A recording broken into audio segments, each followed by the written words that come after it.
ಶ್ರೀಮಂತರಾಗಲು ನಿಮಗೆಲ್ಲರಿಗೂ ಸ್ವಾಗತ. ನಾನು ಪ್ರಿಯರಾಮ್ ಬೆಂಡಿಂಗ್ ನವಿಲೆ. ಇವತ್ತು ಪ್ರತಿ ತಿಂಗಳು ಒಂದು ವಿಷಯದಲ್ಲಿ ಪರದಾಡ್ತೀವಿ. ಪರದಾಡ್ತೀವಿ ಕೆಲವರು, ಇನ್ನು ಕೆಲವರು ತುಂಬ ಹೆಗ್ಗಳಿಕೆಯಿಂದ ಖುಷಿಯಿಂದ ಇರ್ತಾರೆ. ಏನಂದರೆ ನಮ್ಮ ತಿಂಗಳು ಬರುವಂತಹ ಒಂದು ಸ್ಯಾಲರಿ, ಆಯಿತಾ, ಸಂಬಳ, ಆಯಿತಾ. ಈ ಸಂಬಳ ಬಂದಾಗ ಕೆಲವರು ಅಂದರೆ 70 to 80% ಜನ ಏನು ಮಾಡ್ತಾರೆ, ಸಂಬಳ ಬಂದ ತಕ್ಷಣವೇ ವಿದಿನ್ 5 days 6 days ಖಾಲಿ ಆಗುತ್ತೆ ಸಂಬಳ. ಮತ್ತೆ ಮುಂದಿನ ತಿಂಗಳು ಸಂಬಳ ಕಾಯ್ತಾ ಇರ್ತೀವಿ ಎಷ್ಟೊಂದು ಜನ. ಯಾಕೆ ಖಾಲಿ ಆಗುತ್ತೆ? ನಮ್ಮ ಮನೆ ಬಾಡಿಗೆ, ಮಕ್ಕಳು ಫೀಸು, ಊಟ ಖರ್ಚು, EMI, ಅದು ಇದು ಹಾಳು ಮೂಳು ಉಂಟು ಎಲ್ಲ 5ನೇ ತಾರೀಕು 6ನೇ ತಾರೀಕು ಕಟ್ ಮಾಡ್ಬಿಟ್ಟು ಹೊಡೋಗುತ್ತೆ ಸಂಬಳ, ಆಯಿತಾ. ಇನ್ನು ಕೆಲವರಿಗೆ ಚೆನ್ನಾಗಿ ಸಂಬಳ ಬರುತ್ತೆ. ಯಾವ ಥರ ಚೆನ್ನಾಗಿ ಸಂಬಳ ಅಂದರೆ ಅವರ ಒಂದು ಖರ್ಚುಗಳೆಲ್ಲ ಕಳೆದು, ಆಯಿತಾ, ಒಂದು ಕಳೆದು ಅಂದರೆ ಅವ್ರ EMI ಕಳೆದು ಎಲ್ಲ ಕಳೆದು ಇನ್ನೂ ಸ್ವಲ್ಪ ಉಳ್ಕೊಂಡಿರುತ್ತೆ. ಕೊನೆ ತನಕ ಸ್ವಲ್ಪ ಆರಾಮಾಗಿ ಹೋಟ್ಲಿಗೆಲ್ಲ ಹೋಗ್ಕೊಂಡಿರ್ತಾರೆ. ಅವ್ರ ಲೈಫ್ ಚೆನ್ನಾಗಿ ನಡೀತಾ ಇರುತ್ತೆ. ಇದು ಇವರಿಬ್ಬರೂ ಸೇರಿಸ್ಕೊಂಡ್ರೆ. ಇನ್ನು ಕೆಲವ್ರಿಗೆ ನೋಡಿ, ಕೆಲವರು ಒಂದು ವಾರದಲ್ಲಿ ಖಾಲಿ ಆಗ್ಬೋದು, ಕೆಲವರು 15 ದಿವಸ ಖಾಲಿ, 20 ದಿವಸ ಖಾಲಿ ಆಗ್ಬೋದು. ಹಾಗೆ ಬಟ್ ಬೇರೆ ವೇರಿಯೇಷನ್ ಡಿಪೆಂಡಿಂಗ್ ಆನ್ ಅವರ್ ಲೈಫ್ ಸ್ಟೈಲ್, ಡಿಪೆಂಡಿಂಗ್ ಆನ್ ಅವರ್ ಖರ್ಚು, ಸಂಬಳ ವೇರಿಯೇಷನ್ ಆಗ್ತಾ ಹೋಗುತ್ತೆ. ಬಟ್ ಈ ಸಂಬಳ ಬಂದು ಚೆನ್ನಾಗಿ ಖರ್ಚು ಮಾಡೋನು ಮುಂದಿನ ತಿಂಗಳು ಸಂಬಳ ಖರ್ಚು ಕಾಯ್ತಾನೆ ಇರ್ತಾನೆ. ಅಂಥವರು ಈ ಒಂದು ದೇಶದಲ್ಲಿ, ಸಂಬಳ ತಗೊಳ್ಳೋ ದೇಶದಲ್ಲಿ ಆಲ್ಮೋಸ್ಟ್ 95% ಪಾಪ್ಯುಲೇಷನ್ ಇದೇ ಥರ ಜೀವನ ಇರುತ್ತೆ. ಅಂದರೆ ಪೇಚೆಕ್ ಟು ಪೇಚೆಕ್ ಜೀವನ ಅಂತ ಹೇಳ್ತಾರೆ. ಅದಕ್ಕೆ ಪೇಚೆಕ್ ಅಂತ ಅಮೆರಿಕಾದಲ್ಲಿ ಸಂಬಳಕ್ಕೆ ಪೇಚೆಕ್ ಅಂತ ಹೇಳ್ತಾರೆ. ಪೇಚೆಕ್ ಟು ಪೇಚೆಕ್ ಜೀವನ ಅಂದರೆ ಒಂದು ಸಂಬಳದಿಂದ ಇನ್ನೊಂದು ಸಂಬಳಕ್ಕೆ ಜೀವನ, ಒಂದು ಸಂಬಳದಿಂದ ಇನ್ನೊಂದು ಸಂಬಳಕ್ಕೆ ಜೀವನ. ಕೆಲವರು ಒಂದು ವಾರ ಬರುತ್ತೆ, ಕೆಲವರು ಒಂದು ತಿಂಗಳು ಬರುತ್ತೆ, ಕೆಲವರು ಅದ್ದೂರಿಯಾಗಿ ಜೀವನ ಮಾಡ್ತಾರೆ, ಕೆಲವರು ಕಷ್ಟಪಡ್ಕೊಂಡು ಜೀವನ ಮಾಡ್ತಾರೆ. ಒಟ್ಟು ಪೇಚೆಕ್ ಟು ಪೇಚೆಕ್ ಜೀವನ. ಇದು 95% ಸಂಬಳ ತಗೊಳ್ಳೋರ ಜೀವನ ಅಲ್ಲ, ಆಲ್ಮೋಸ್ಟ್ ಸಂಬಳ ತಗೊಳ್ಳೋ ಎಲ್ಲರ ಜೀವನದ ಕತೆ ಇದು, ಆಯಿತಾ. ಇದರಲ್ಲಿ ದೊಡ್ಡ ಒಂದು ವಿಷಯ ಅಂದರೆ ನಿಮ್ಮ ಸಂಬಳ ನಿಮಗೆ ಸುಳ್ಳು ಹೇಳ್ತಾ ಇದೆ. ಆ ಸುಳ್ಳು ಹೇಳ್ತಾ ಇದೆ ಅನ್ನೋದನ್ನ ನಿಮ್ಗೆ ಯಾರೂ ಹೇಳೋದಿಲ್ಲ, ನಿಮ್ಗೆ ಗೊತ್ತಾಗೋದು ಇಲ್ಲ. ನೀವು ಏನು ಮಾಡ್ತೀರಾ, ಲೈಫ್ ಲಾಂಗ್ ಕಷ್ಟಪಟ್ಟು ಇನ್ನೂ ಕಷ್ಟಪಡ್ತೀರಾ, ಸೋ ದಟ್ ನಿಮಗೆ ನಿಮ್ಮ ಮ್ಯಾನೇಜರೋ ನಿಮ್ಮ ಕಂಪ್ನಿನೋ ಸ್ವಲ್ಪ ಸಂಬಳ ಜಾಸ್ತಿ ಮಾಡಲಿ ಅಂತ. 20,000 25,000 ಮಾಡಲಿ, ಅಥವಾ 30,000 35,000 ಮಾಡಲಿ, 1,00,000 1,25,000 ಮಾಡಲಿ. ಈ ಥರ ಸಂಬಳ ಜಾಸ್ತಿ ಮಾಡೋಕ್ಕೋಸ್ಕರ ಇನ್ನೂ ಕಷ್ಟಪಟ್ಟು ದುಡಿತಾ ಇರ್ತೀರಾ. ಆದರೆ ಅದು ನಿಮಗೆ ಪೇಚೆಕ್ ಟು ಪೇಚೆಕ್ ಜೀವನದಿಂದ ಹೊರಗೆ ತೆಗಿಯೋಕ್ಕೆ ಸಾಧ್ಯನೇ ಇಲ್ಲ. ಯಾಕೆ ಅಂದರೆ ಒಂದು ಸಂಬಳನ ಒಂದು ಬಕೆಟಲ್ಲಿರೋ ನೀರು ಅಂತ ಅಂದ್ಕೊಳ್ಳಿ, ಆಯಿತಾ. ಸಂಬಳ ಪ್ರತಿ ತಿಂಗಳು ಆ ಬಕೆಟ್ ಖಾಲಿ ಆಗುತ್ತೆ, ನಿಮ್ಮ ಕಂಪನಿಯವರು ಆ ಬಕೆಟ್ನ ತುಂಬ್ತಾರೆ ನೀರಲ್ಲಿ ಅಂತ ಅಂದ್ಕೊಳ್ಳಿ, ಆಯಿತಾ. ಇದು ನಾರ್ಮಲ್. ಇದರಲ್ಲಿ ಕೆಲವು ಹಿಡನ್ ತೂತ್ಗಳಿದೆ ಬಕೆಟಲ್ಲಿ, ಅದನ್ನು ಯಾರು ನಿಮಗೆ ಗೊತ್ತಿರುತ್ತೆ. ಕಣ್ಮುಂದೆ ಪ್ಲೇನ್ ಸೈಟ್ ಅಂತ ಹೇಳ್ತಾರೆ ಇಂಗ್ಲೀಷಲ್ಲಿ. ಪ್ಲೇನ್ಸ್ ಅಂದರೆ ಕಣ್ಮುಂದೆನೇ ಕಾಣಲ್ಲ ನಮಗೆ. ಏನಂಥದ್ದು? ಇನ್ಕಮ್ ಟ್ಯಾಕ್ಸ್ ಫಸ್ಟ್ ಹೊರಟೋಗುತ್ತೆ. ಎರಡನೇದು ಇನ್ಫ್ಲೇಷನ್, ಹಣದುಬ್ಬರ ತಿಂತಾ ಇರುತ್ತೆ ನಿಮ್ಮ ಒಂದು ಸಂಬಳನ. ಹಣದುಬ್ಬರ ನಿಮ್ಗೆ ಗೊತ್ತಾಗೋದಿಲ್ಲ.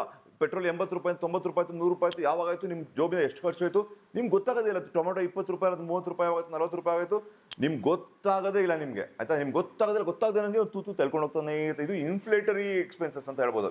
ಮೂರನೇದು ಇಂಪಾರ್ಟೆಂಟ್ ಏನಂದರೆ ನಿಮಗೆ ಗೊತ್ತಿಲ್ಲದೆ ಇರೋಂಥದ್ದು ನಿಮ್ಮ ಲೈಫ್ ಸ್ಟೈಲ್ ಅಪ್ಗ್ರೇಡ್ ಅಂದರೆ ಸಂಬಳ ಸ್ವಲ್ಪ ಜಾಸ್ತಿ ಆಗ್ತಾ ಇತ್ತು ಅಥವಾ EMI ಒಂದು ಮುಗಿತಾ ಇತ್ತು ಅಂದ ತಕ್ಷಣ ನಮ್ಮ ಲೈಫ್ ಸ್ಟೈಲ್ ನಾವು ಅಪ್ಗ್ರೇಡ್ ಮಾಡ್ಕೊಂಡ್ಬಿಡ್ತೀವಿ. ಲೈಫ್ ಸ್ಟೈಲ್ ಅಪ್ಗ್ರೇಡ್ ಅಂದ್ರೇನು? ಈಗ ಫಾರ್ ಎಕ್ಸಾಂಪಲ್ ಒಂದು ನಾರ್ಮಲ್ ಹ್ಯಾಚ್ ಬ್ಯಾಕ್ ಕಾರಲ್ಲಿ ಹೋಗೋರು ಸೆಡಾನ್ ಕಾರ್ ತೊಗೊಳ್ಳೋದು, ಅಥವಾ SUV ತೊಗೊಳ್ಳೋದು, ಪಕ್ಕದ ಮೇಲೆ SUV ತೊಗೊಳ್ಳೋ ಅಂತ ನಾನು ಒಂದು SUV ತೊಗೊಳ್ಳೋದು. ಅಥವಾ ಬಂದ ತಕ್ಷಣ ಒಂದು ಶೂಸ್ ಮೇಲೆ ಒಂದು ಕಂಡಿದ್ದೇ ಇರುತ್ತೆ. ನನ್ನ ಕತೆ ಶೂಸ್ ಒಂದು ಕಾಲದಲ್ಲಿ ತುಂಬ ಇಷ್ಟ ಆಯ್ತು ನನಗೆ. ಸೊ ಶೂಸ್ ಮೇಲೆ ಒಂದು ಕಂಡಿದ್ದೇ ಇರುತ್ತೆ, ದುಡ್ಡಿರಲ್ಲ, ಬಟ್ ಯಾವಾಗ ದುಡ್ಡು ಬಂದ ತಕ್ಷಣ ಒಂದು ಶೂಸ್ ತೊಗೊಂಡ್ಬಿಡೋದು. ಸೊ ಇದೆಲ್ಲ ಲೈಫ್ ಸ್ಟೈಲ್ ಅಪ್ಗ್ರೇಡ್ ಅಂತ ಹೇಳ್ತಾರೆ. ಈ ಒಂದು ಕಾರಣದಿಂದ ಲೈಫ್ ಸ್ಟೈಲ್ ಅಪ್ಗ್ರೇಡ್ ಆಗ್ತಿರೋದ್ರಿಂದ ನನ್ನ ಖರ್ಚುಗಳು ಜಾಸ್ತಿ ಆಗ್ತಾ ಹೋಗುತ್ತೆ. ದೊಡ್ಡ ಮನೆ ಕಟ್ಟಿದ ತಕ್ಷಣ ಕೆಲಸದವ್ರಿಗೆ 2,000 ಕೊಡ್ತಾ ಇದ್ದವ್ರಿಗೆ 3,000 ಕೊಡೋಕ್ಕೆ ಶುರು ಮಾಡಬೇಕು. ಇದೆಲ್ಲ ಲೈಫ್ ಸ್ಟೈಲ್ ಅಪ್ಗ್ರೇಡಿಂದ ಬರುವಂತಹ ಖರ್ಚುಗಳು. ಬಟ್ ಇನ್ನೊಂದು ವೆರಿ ಹಿಡನ್ ಏನಂದರೆ ಆ್ಯಡ್ ಆನ್ EMIಗಳು. ಆ್ಯಡ್ ಆನ್ EMI ಅಂದ್ರೇನು? ನಂತರ ಒಂದು ಕ್ರೆಡಿಟ್ ಕಾರ್ಡ್ ಇರುತ್ತೆ ಅಂದ್ಕೊಳ್ಳೋಣ, ಅಥವಾ ನಂಗೆ ಯಾರೋ ಲೋನ್ ಕೊಡ್ತಾ ಇರ್ತಾರೆ ಈಸಿಯಾಗಿ ಅಂದ್ಕೊಳ್ಳೋಣ, ಅಥವಾ ನಂಗೆ ಈಸಿಯಾಗಿ ಎಲ್ಲ ದುಡ್ಡು ಸಿಗುತ್ತೆ ಅಂದ್ಕೊಳ್ಳೋಣ. ಯಾವುದೋ ಒಂದು ಜಾಗದಿಂದ, ಅಥವಾ ಕ್ರೆಡಿಟ್ ಕಾರ್ಡ್ ಇರ್ಬೋದು, ಲೋನ್ ಇರ್ಬೋದು, ಪರ್ಸನಲ್ ಲೋನ್ ಏನಾದರೂ ಇರ್ಬೋದು, ಒಂದು ಈಸಿಯಾಗಿ ಲೋನ್ ಸಿಗುತ್ತೆ ಅಂದ ತಕ್ಷಣ ಏನು ಮಾಡ್ತೀನಿ, ನಾನು ನನ್ನ ಬಕೆಟಲ್ಲಿ ನೀರು ತುಂಬಿರುತ್ತಲ್ಲ ಅದ್ರ ಬಗ್ಗೆ ಯೋಚನೆ ಮಾಡಲ್ಲ. ಈಗ ನನಗೆ ಈ ವಸ್ತು ಅಫೋರ್ಡಬಲ್ ಅನ್ಸ್ಬಿಡುತ್ತೆ, ನನಗೆ ತೊಗೋಬೋದು ಅನ್ಸ್ಬಿಡುತ್ತೆ. ಯಾಕೆ? ನೀವು ಈಗ ದುಡ್ಡು ಕೊಡೋದಿಲ್ವಲ್ಲ, ನಿಮ್ಮ ಕೈಯಿಂದ ದುಡ್ಡನ್ನ ಹಳೆ ಕಾಲದಲ್ಲಿ ಪೊಟ್ಟಣದಲ್ಲಿ ಹಾಕ್ಬಿಟ್ಟು ಸಂಬಳ ಕೊಡೋರು, ಅವ್ರು ಖರ್ಚು ಮಾಡೋದು ನೋಡಿ ಹೇಗಿರ್ತೈತೆ ಅಂತ. ಪೊಟ್ಟಣದಲ್ಲಿ ಎಷ್ಟು ದುಡ್ಡು ಏನು ಗೊತ್ತಿರುತ್ತೆ ಅವ್ರಿಗೆ. ಬಟ್ ನಮಗೆ ನಿಮಗೆ ಗೊತ್ತಿರೋಲ್ಲ ಎಷ್ಟೊತ್ತಿಗೆ ನಮ್ಮ ಬಕೆಟಲ್ಲಿ ಎಷ್ಟು ನೀರಿದೆ ಅಂತ. ನನಗೆ ಅನಿಸುತ್ತೆ ಈಗ ಶೂಸು ತೊಗೋಬೋದು, ಕಾರ್ಡಿಂಗ್ ಅಂದರೆ ಬಂದ್ಬಿಡುತ್ತೆ, ಟಕ್ ಅಂತ ಉಚ್ತೀವಿ, ಟಕ್ ಅಂತ ಶೂ ಸಿಕ್ಬಿಡುತ್ತೆ, ಮುಗಿದ್ಕತ್ತೆ. ಮುಂದಿನ ತಿಂಗಳು ಈ ಆ್ಯಡ್ ಆನ್ EMIಗಳೇನು ಮಾಡುತ್ತಂದರೆ ಬಕೆಟಲ್ಲಿ ಹೋಲ್ಗಳನ್ನ ಮಾಡ್ತಾ ಹೋಗುತ್ತೆ. ನಿಮಗೆ ಬರುವ ಸಂಬಳ ದೊಡ್ಡ ಸುಳ್ಳು ಅನಿಸ್ಬಿಡುತ್ತೆ. ಯಾಕಂದರೆ ನಿಮಗೆ ಪ್ರತಿ ತಿಂಗಳು ಪೇಚೆಕ್ ಟು ಪೇಚೆಕ್ ಹೋಗ್ತಾ ಇರ್ತೀರಾ. ಬರ್ತುವ ಸಂಬಳ 1,00,000 ಬರ್ತಾ ಇದೆ ಗುರು ಅಂದರೂ ಕಷ್ಟಪಡ್ತಾ ಇದ್ದೀನಿ, 1,50,000 ಬರ್ತಾ ಇದೆ ಅಂದರೂ ಮುಂದಿನ ತಿಂಗಳು ಸಂಬಳ ಕಾಯ್ತೀನಿ. ನನ್ನ ಫ್ರೆಂಡ್ ಸರ್ಕಲಲ್ಲೇ, ನನ್ನ ಗೊತ್ತಿರೋರಲ್ಲೇ, ನನ್ನ ಇದರಲ್ಲೇ ಎಷ್ಟೊಂದು ಜನ ತುಂಬ ಒಳ್ಳೊಳ್ಳೆ ಸಂಬಳ ಬರುತ್ತೆ ಅಂದ್ರೂ ನೆಕ್ಸ್ಟ್ ಮಂತ್ ಸಂಬಳಕ್ಕೆ ಕಾಯ್ತಾ ಇರೋಂಥ ಪರಿಸ್ಥಿತಿ ಬದಲಾಗಕ್ಕೆ ಸಾಧ್ಯ ಇಲ್ಲ. ಇದಕ್ಕೆ ಕಾರಣನೇ ಈ 4 ಕಾರಣಗಳು. ಒಂದು EMI, ಒಂದು EMI ಅನ್ನು ಆ್ಯಡ್ ಆನ್ EMI, ಇದು ಹೇಳ್ತಾ ಇರೋದು ಆ್ಯಡ್ ಆನ್ EMI ಅಂದ್ರೇನು? ನನಗೆ ಅಫೋರ್ಡಬಿಲಿಟಿ ಇದೆ ಅನ್ನೋಕ್ಕೋಸ್ಕರ ಒಂದು ಎಕ್ಸ್ಟ್ರಾ EMI ತಿಂಗಳ ಕಟ್ಟುವಂಥ ಬಕೆಟಿಂದ ತೂತ್ ಮಾಡ್ತಾ ಹೋಗ್ತೀವಿ. ಎರಡನೇದು ನಮ್ಮ ಇನ್ಫ್ಲೇಟರಿ ರೀಸನ್ಸ್, ಇನ್ನೊಂದು ನಮ್ಮ ಲೈಫ್ ಸ್ಟೈಲ್ ಅಪ್ಗ್ರೇಡ್, ನಾಲ್ಕನೇದು ಇನ್ಕಮ್ ಟ್ಯಾಕ್ಸ್. ಸ್ವಲ್ಪ ಯೋಚನೆ ಮಾಡಿ. ನಿಮಗೆ ವರ್ಷ ಸಂಬಳಗಳು ಜಾಸ್ತಿ ಮಾಡೋಕ್ಕೆ ಅಷ್ಟೊಂದು ಕಷ್ಟಪಡೋಕ್ಕೆ ಬದಲು ಸ್ವಲ್ಪ ಬುದ್ಧಿ ಉಪಯೋಗಿಸಿ. ನೀವು ಹಾರ್ಡ್ ವರ್ಕ್ ಎಷ್ಟು ಒಂದು 8 ಗಂಟೆ ಕೆಲಸ ಮಾಡಿ, 10 ಗಂಟೆ ಕೆಲಸ ಮಾಡಿ, 30 ಗಂಟೆ ಕೆಲಸ ಮಾಡಿ, ಅಷ್ಟೆಲ್ಲ ಹಾರ್ಡ್ ವರ್ಕ್ ಮಾಡೋಕ್ಕೆ ಬದಲು ನೀವು ಸ್ವಲ್ಪ ಈ 4 ವಿಷಯಗಳ ಮೇಲೆ ಕಾನ್ಸಂಟ್ರೇಷನ್ ಮಾಡಿದ್ರೆ ಆಯಿತಾ, ಆ ಬಕೆಟಲ್ಲಿ ಬರುವ ನೀರು ಹಾಗೆ ಉಳ್ಕೊಂಡ್ರೆ ಮಂತ್ ಆನ್ ಮಂತ್ ನಾನು ನನ್ನ ಸಂಬಳಕ್ಕೆ ಕಾಯೋದನ್ನ ಬಿಡಬಹುದು.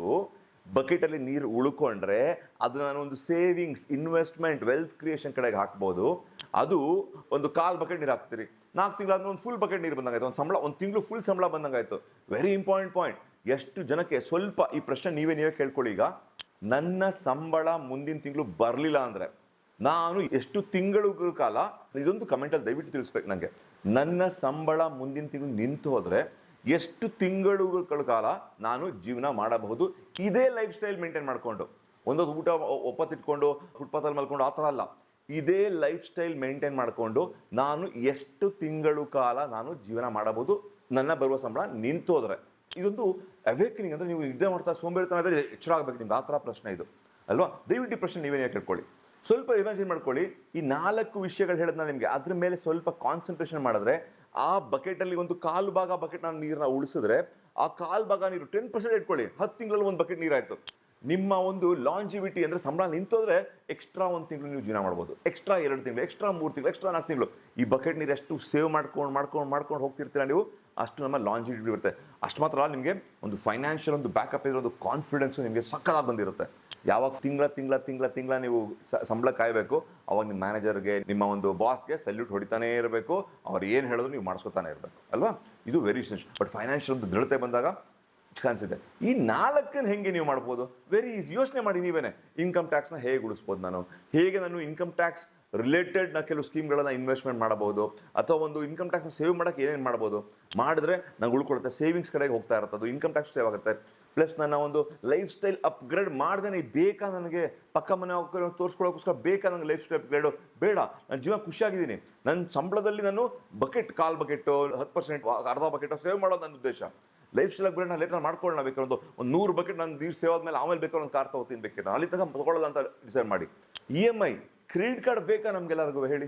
ಕ್ರೆಡಿಟ್ ಕಾರ್ಡ್ ಒಂದು ಭಯಕ್ಕೆ ಏನಾದ್ರು ಆಗೋದ್ರೆ ಬೇಕಾದ್ರೆ ಅಂತ ಹೋಗಲಿ, ಇಟ್ಕೊಂಡಿರಿ ಕ್ರೆಡಿಟ್ ಕಾರ್ಡ್ನ ನಿಮ್ಮ ಜೋಬಲ್ಲಿ ಇಟ್ಕೊಬಿಡಿ, ಆಯ್ತು ಎನಿ ಕಾಸ್ಟ್ ಇಟ್ಕೊಳ್ಳೇಬೇಡಿ ಜೋಬಲ್ಲಿ. ನಿಮ್ಮ ತಂಗಿ ಮನೆಯಲ್ಲೋ ಅಥವಾ ನಿಮ್ಮ ಅಕ್ಕನ ಮನೆಯಲ್ಲೋ ಯಾರ್ದೋ ಮನೆಯಲ್ಲಿ ಅವ್ರು ಊರಿಗೆ ಹೋಗಿ ಬಸ್ ಟಿಕೆಟ್ ನೋಡೋಕೆ ತೊಗೊಂಬರ್ಬೇಕು ಕ್ರೆಡಿಟ್ ಕಾರ್ಡ್, ಆ ಥರ ಒಂದು ಜಾಗದಲ್ಲಿ ಕ್ರೆಡಿಟ್ ಕಾರ್ಡ್ನ ಇಟ್ಕೊಂಬಿಡಿ. ಆ ಕ್ರೆಡಿಟ್ ಕಾರ್ಡ್ ನಂಬರ್ಗೂ ನಾವು ಇಟ್ಕೊಬಿಡಿ ಬೇಕಿದ್ರೆ.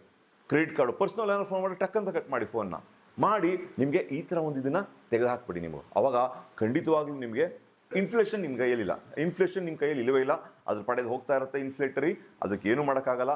ನಿಮ್ಮ ಕೈಲಿರೋದು 3 ವಿಷಯ. ಒಂದು EMI, ಆ್ಯಡ್ ಆನ್ EMI ಬರ್ದೇ ಇರೋಂಗೆ ನೋಡ್ಕೊಳ್ಳೋದು, ಅದಕ್ಕೆ ಕ್ರೆಡಿಟ್ ಕಾರ್ಡ್ ಕಿತ್ತಾಕ್ಬೇಕು ಫಸ್ಟ್. ಮೇಯ್ನಾಗಿ ಪರ್ಸ್ನಲ್ ಲೋನ್ ಸಿಕ್ಕರೂ ಬೇಡ ಅಂತ ಬಿಟ್ಬಿಡ್ಬೇಕು. ಎರಡನೇದು ನಿಮ್ಮ ಒಂದು ಲೈಫ್ ಸ್ಟೈಲ್ನ ನೀವು ಹತ್ತೋಡಿ ಇಟ್ಕೊಳ್ಳಿ. ಆದಷ್ಟು ನೋಡಿ ಲೈಫ್ ಸ್ಟೈಲ್ನ ಇನ್ನೂ ಕಮ್ಮಿ ಮಾಡ್ಕೊಂಬನ್ನಿ, ತಲೆನೇ ಕಟ್ಸ್ಕೊಬೇಡಿ ನೀವು.